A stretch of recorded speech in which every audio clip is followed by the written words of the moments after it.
आप देख रहे हैं भूतिया विला। दोस्तों, अगर आप चैनल पर नए हैं तो चैनल को सब्सक्राइब जरूर कर लें और साथ ही वीडियो को लाइक करके नीचे कमेंट बॉक्स में अपनी राय जरूर दें ताकि हम आपके लिए ऐसी ही भूतिया घटना और ला सके। तो चलिए बढ़ते हैं आज की कहानी की ओर। दोस्तों, आपने अपने रिश्तेदारों से या अपने परिवार के लोगों से सड़क हादसों के बारे में तो सुना ही होगा और कई घटनाओं के बारे में जिनमें कुछ ऐसी घटनाएं घट जाती हैं उन पर यकीन करना थोड़ा मुश्किल हो जाता है। और आप में से बहुत से लोग ऐसे होंगे जिन्हें साधन चलाना आता होगा और कुछ लोगों को थोड़ा थोड़ा, मगर जिनके अंदर जरा सा डर बसा रहता है वो अनजाने में गलती कर बैठते हैं और अपने साथ साथ दूसरों को भी नुकसान पहुंचाते हैं। और आज की कहानी कुछ ऐसी ही है, ट्रक ड्राइवर के बारे में। तो चलिए शुरू करते हैं आज की कहानी। कहानी शुरू होती है उस रात से जब हम सामान की डिलीवरी करके वापस लौट रहे थे और तब ट्रक का स्टीयरिंग अशोक के हाथों में था। दरअसल मैं उसे ट्रक चलाना सिखा रहा था। वैसे तो अशोक काफी हद तक ट्रक चलाना सीख चुका था, मगर अभी भी उसमें थोड़ी बहुत हिचकिचाहट बाकी थी जो धीरे धीरे ड्राइविंग से ही दूर हो सकती थी।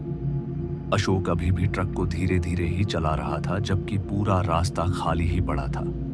अशोक को धीरे धीरे ट्रक चलाते देख मैंने उससे कहा, अरे अशोक, थोड़ा ट्रक की स्पीड बढ़ाओ यार, रोड तो खाली पड़ी है। मैंने इतना कहा ही था कि अशोक ने ट्रक की स्पीड बढ़ाने की जगह ब्रेक लगा दी और एक तेज झटके से ट्रक बंद पड़ गए। ट्रक के रुकते ही मैंने चिल्लाते हुए अशोक से कहा, अरे यार अशोक, मैंने ट्रक को रोकने के लिए नहीं बल्कि उसकी स्पीड बढ़ाने को कहा था। इस पर अशोक ने मुझे जवाब देते हुए कहा, हाँ साहब जी, वह तो मैंने सुन लिया, मगर वह बच्चा सड़क के बीचों बीच खड़ा है। उसे कौन समझाए कि यह सड़क है, कोई उसके घर का बगीचा नहीं। अशोक की यह बात सुनकर जब मैंने सामने की तरफ देखा तो वहां पर कोई भी नहीं था, जिस पर मैंने अशोक से कहा, अरे तूने शराब पी रखी है क्या, सड़क पर तो कोई नहीं है। इस पर अशोक बोला, मेरा तो पता नहीं, मगर आपको शायद कम दिखाई देने लगा है।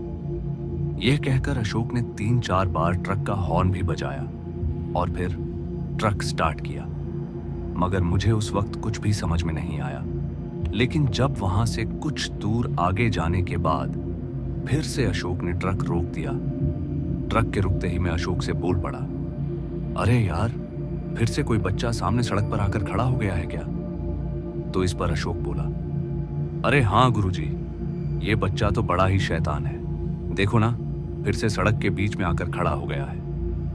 यह बोलते ही अशोक बार बार ट्रक का हॉर्न बजाए जा रहा था और मैं वहीं उसकी यह हरकत देखकर सोच में पड़ गया कि आखिर यह हो क्या रहा है।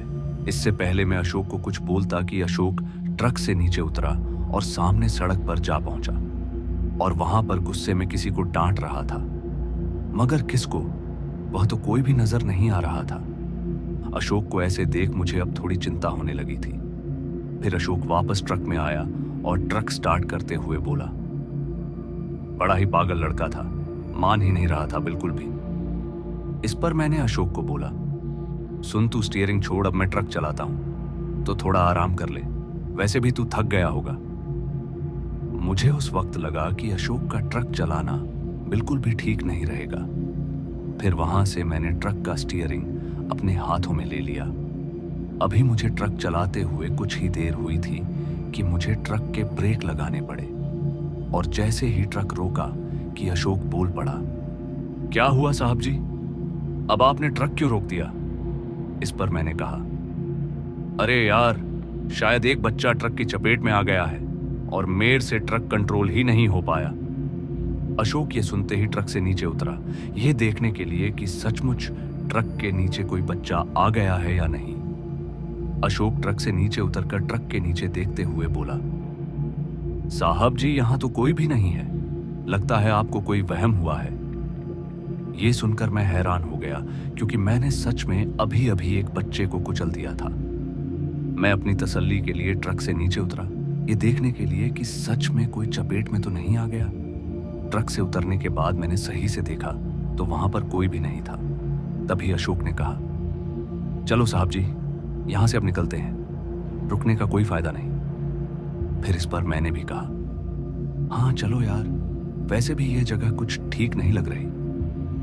ये बोलकर मैं अभी ट्रक में वापस बैठने ही वाला था कि मुझे सड़क की दूसरी तरफ वही बच्चा दिखा जिसे मैंने अभी अभी कुचल दिया था। उसका पूरा चेहरा और शरीर बुरी तरह से छिल गया था और साथ ही खून भी बहे जा रहा था।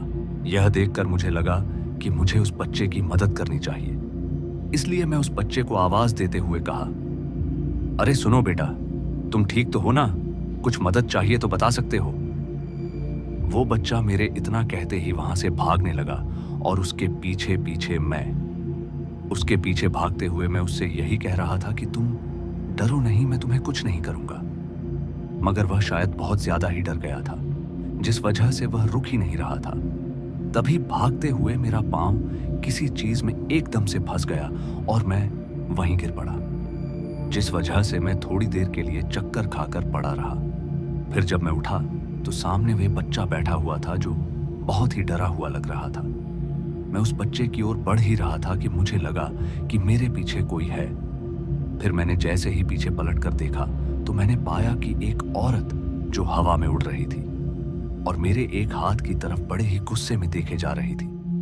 मैंने जब अपने उस हाथ की ओर देखा तो पाया कि मेरे हाथ में एक चाकू था।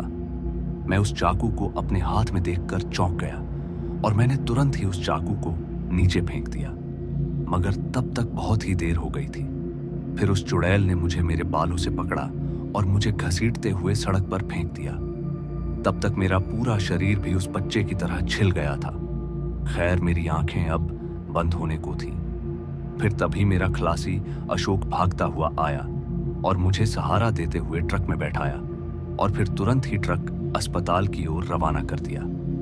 अस्पताल में मुझे एडमिट कराने के बाद जब जीतू ने उस हादसे के बारे में लोगों से जिक्र किया तो पता चला कि उस हाईवे पर वैसे तो हादसे होते रहते हैं, मगर वह बच्चे वाला किस्सा बहुत लोगों के साथ हुआ है। कहते हैं कि किसी ट्रक ड्राइवर ने उन माँ बेटे को लिफ्ट दी थी क्योंकि खेतों के धान काटने में देरी हो गई थी, जिस वजह से उन्हें अंधेरा हो गया था। मगर उस ट्रक ड्राइवर ने गलत हरकत करने के लालच में उन्हें लिफ्ट दी थी।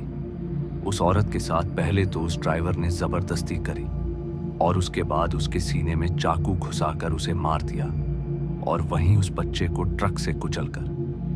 तब से वह बच्चा और वह औरत ट्रक ड्राइवरों को ऐसे ही मारते हैं जैसे वह मरे थे। तो दोस्तों, आज की इस कहानी में बस इतना ही, और मैं आपका दोस्त जल्द मिलूंगा एक ऐसी ही और डरावनी कहानी के साथ। धन्यवाद।